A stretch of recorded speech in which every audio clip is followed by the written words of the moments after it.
Singhu border किसान धरने पर पहुंचे सांसद दीपेंद्र हुड्डा। 19 जनवरी की मीटिंग में किसानों की मांगों को स्वीकार करे सरकार। किसान आंदोलन जन आंदोलन में बदल चुका है। किसान की नाराजगी राष्ट्र हित में नहीं। दीपेंद्र हुड्डा ने सिंगू बॉर्डर पर बुनियादी सुविधाओं जैसे पानी, शौचालय, साफ सफाई, फॉगिंग आदि का निरीक्षण किया और नगर निगम सोनीपत को जिम्मेदारी सौंपी। स्थानीय विधायक और सोनीपत नगर निगम के नवनिर्वाचित मेयर को बुनियादी सुविधाओं की पूर्ति और बेहतर इंतजाम कराने के दिए निर्देश। नियमित तौर पर किसान धरनों पर पहुंचकर वहां इंतजामों को देखने के क्रम में सांसद दीपेंद्र हुड्डा सोनीपत दिल्ली स्थित 25 किलोमीटर लंबे सिंगू बॉर्डर धरने पर पहुंचे और वहां बुनियादी सुविधाओं का निरीक्षण किया। इस दौरान सोनीपत विधायक सुरेंद्र पवार और नगर निगम के नवनिर्वाचित मेयर निखिल मदान भी साथ थे।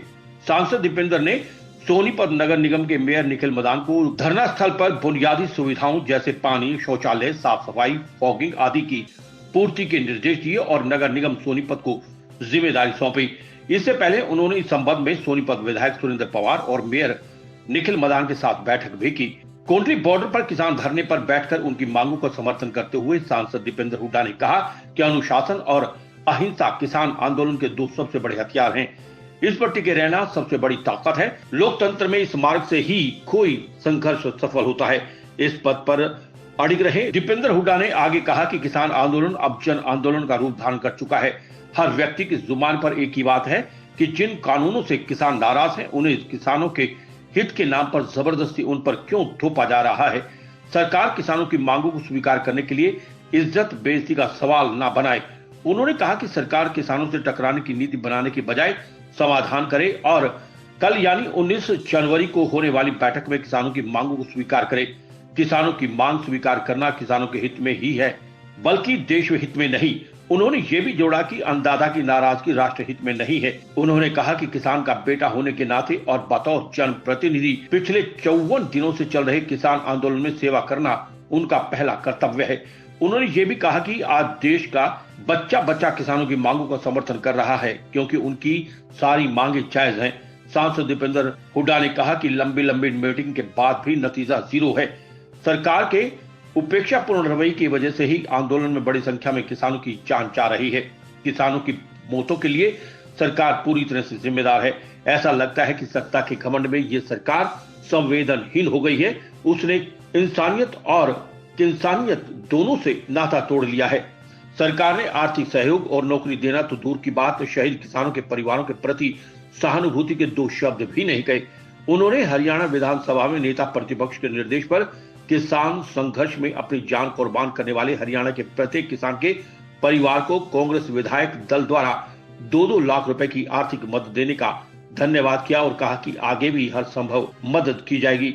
इस दौरान विधायक सुरेंद्र पवार, विधायक इंदुराज नरवाल, सोनीपत मेयर निखिल मदान, हरियाणा यूथ कांग्रेस के अध्यक्ष सचिन कुंडू, अर्जुन दहिया, सुरेंद्र दहिया, मनोज रिढाऊ, सुरेंद्र चिकारा, पवन बंसल, सुनील कटारिया, कमल हसीजा, मनोहर कुमार, राजीव सीकरी, ललित पवार, रणदीप दहिया, जसपाल खेवड़ा, दिनेश हुड्डा, सियाराम अंतिल, रवि दहिया सहित अनेकों स्थानीय लोग मौजूद रहे। शांति के दायरे में 26 जनवरी के प्रदर्शन की रूपरेखा तय करेंगे।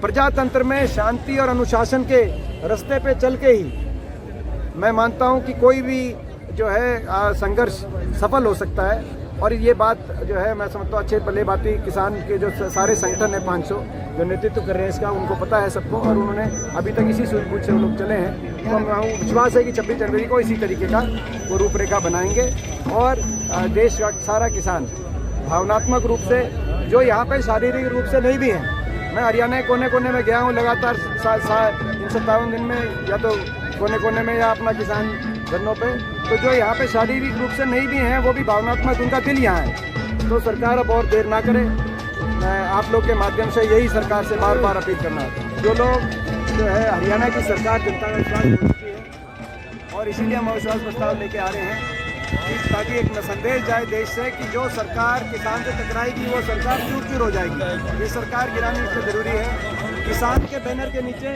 सारे विपक्ष को एकजुटता से सरकार के खिलाफ वोट देनी चाहिए। उसके वोट देने के बाद वो जो करना चाहे वो करें, मगर ये सरकार जो किसान से टकराई है ये ऐसी सरकार नहीं चल पाएगी किसान से टकराकर। ये एक संदेश हरियाणा से जाए, इसीलिए अविश्वास प्रस्ताव में किसान के बैनर के नीचे सारे एक आखिर में मैं एक और बात बाकी अगर वो रह जाएगी। मैं आज जो हम यहाँ पे आए थे, सफाई का, पीने के पानी का, शौचालय का इंतजाम भादुगढ़ नगर पालिका ने किया है। सोनीपत नगर पालिका आपको पता है कि अभी जो है 1 हफ्ते पहले हमारे मेयर बने हैं निखिल मदान, बीजेपी को हराते हुए निखिल मदान यहाँ से मेयर बने हैं सोनीपत। तो सोनीपत नगर निगम के पूरी तरीके से हमने यहाँ पे अपने सफाई कर्मचारी और जो है शौचालय, साफ सफाई, इस सारी की व्यवस्था का निरीक्षण करने के लिए हम लोग यहाँ आए थे ताकि धरने पे किसी किस्म की दिक्कत ना हो किसान भाइयों को।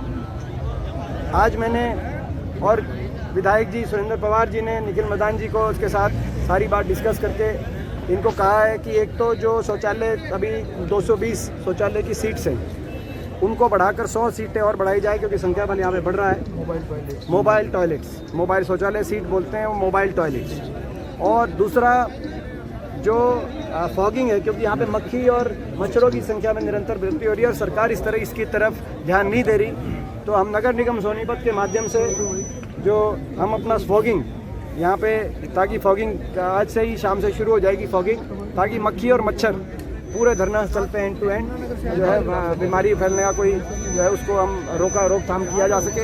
और तीसरा, पानी के टैंकरों की संख्या भी बढ़ाएंगे और उनको घुमाना भी बढ़ाएंगे। अभी वो एक जगह रुक जाते हैं, ऐसी कंप्लेंट आई तो उसको घुमाएंगे भी, संख्या भी बढ़ाएंगे। और चौथा, सफाई कर्मचारियों ने खुद हमें, आज उनसे मैंने, आपने जो देखा सबसे बात करी थी, तो उन्होंने कहा कि कम से कम हमें जो है 20-30 सफाई कर्मचारी और यहाँ पे आवश्यकता है। इतना यहाँ पे जो है लोग यहाँ पे पहुँचे हैं, तो 15 दिन की शिफ्ट में और 15 रात की शिफ्ट में सफाई कर्मचारी और बढ़ाएंगे। ये पवार साहब और हमने मिलकर निखिल मदान जी ने ये किया है, ताकि हमारा ये किसान की सेवा ही भगवान की सेवा है। हमारी कोशिश है, नगर निगम सोनीपत की ये कोशिश रहेगी कि यहाँ पे इस धरने पे सिंगू बॉर्डर पे या जो है कम से कम सफाई, शौच, पीने के पानी की जो बेसिक सिविक एमिनिटीज़ हैं उनको लेके कोई समस्या ना हो।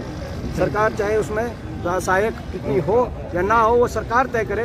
सरकार को भी इंसानियत के रूप में इनमें पूरा जो है सहयोग करना चाहिए, मगर क्योंकि यहाँ पे बीजेपी की सरकार है, इनमें हम जो है, इसलिए हमने अपना नगर निगम के माध्यम से हम ज़्यादा प्रयास करें। मैं सरकार से ये कहना चाहता हूँ कि सरकार इसका जल्दी सीधी गंभीरता समझे और इसकी जल्दी से जल्दी इसका समाधान, राजहट छोड़े जीत छोड़े सरकार।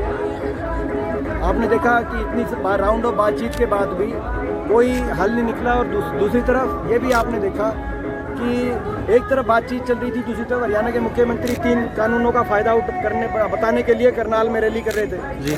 तो जब वो 3 बिलों का फ़ायदा करने के लिए आप रैली कर रहे हैं, तो फिर बातचीत का मतलब क्या है? तो यानी कि आपने तो ये सोच ही रखा कि इनको, तो ये सरकार इस तरह के सिग्नल ना दे, बातचीत करके इसका समाधान निकाले। और उच्चतम न्यायालय ने भी जो कमेटी गठित करी है, उसमें आपने देखा होगा कि जो एक अपना उसमें जो इस्तीफा दिया भूपेंद्र मान जी ने, उन्होंने इस्तीफा देते हुए लिखा कि मैं मेरी जो है ना आत्मा इस चीज़ को नहीं मानती और मैं किसान के प्रति वफादार हूँ। अगर वो किसान के प्रति वफादार है, उन्होंने इस्तीफा दे दिया, तो जो बाकी 3 मेंबर हैं वो फिर किसान के प्रति क्या है? दुख ये है कि जब हरियाणा के मुख्यमंत्री और डिप्टी मुख्यमंत्री जब प्रधानमंत्री से और गृह मंत्री अमित शाह से मिले 2 दिन पहले, तो जब वो मिले गृह मंत्री जी से, प्रधानमंत्री जी से, तो देश को उम्मीद थी, क्योंकि वो और किसी से तो मिल नहीं रहे, हाँ और किसी से तो मिल नहीं रहे, वो किसान की बात करेंगे, बाहर आके कहेंगे कि हमने किसान की पैरवी करी है और वो किसान की बात मानेंगे, जब इतना किसान यहाँ बैठा है। मगर वो बाहर आके उन्होंने कहा कि हमारी कुर्सी सुरक्षित है, 5 साल तक हम सरकार नहीं गिरने देंगे। तो उनको किसान की नहीं, अपनी कुर्सी की चिंता थी, और वो कुर्सी के लिए जाके मिले। ये इस बात से देश के किसान, जब प्रदेश के किसान को और देश के किसान को भी, क्योंकि प्रधानमंत्री जी से और गृह मंत्री जी से और तो कोई मिलने भी नहीं पा रहा, वही जाके मिल रहे हैं मुख्यमंत्री हरियाणा और उप मुख्यमंत्री हरियाणा। उन्होंने बाहर आकर हमारी सरकार सेफ है, तो कहीं ना कहीं कुर्सी की ना, किसान की चिंता वो करें। अपनी कुर्सी को सुरक्षित रखने के बजाय किसान को सुरक्षित रखने की और किसान के भविष्य को सुरक्षित रखने के लिए वो अपना स्टैंड लें। तो SS शर्मा की रिपोर्ट। खबर चाहे राजनीति की हो, सामाजिक हो या हो घटना दुर्घटना की बात, चाहे भ्रष्टाचार की हो, जनता से जुड़े मुद्दों की हो या हो कानून व्यवस्था की बात, अब बातें होंगी आपके शहर की, आपके प्रदेश की हर खबर सिर्फ HR टाइम्स न्यूज पर।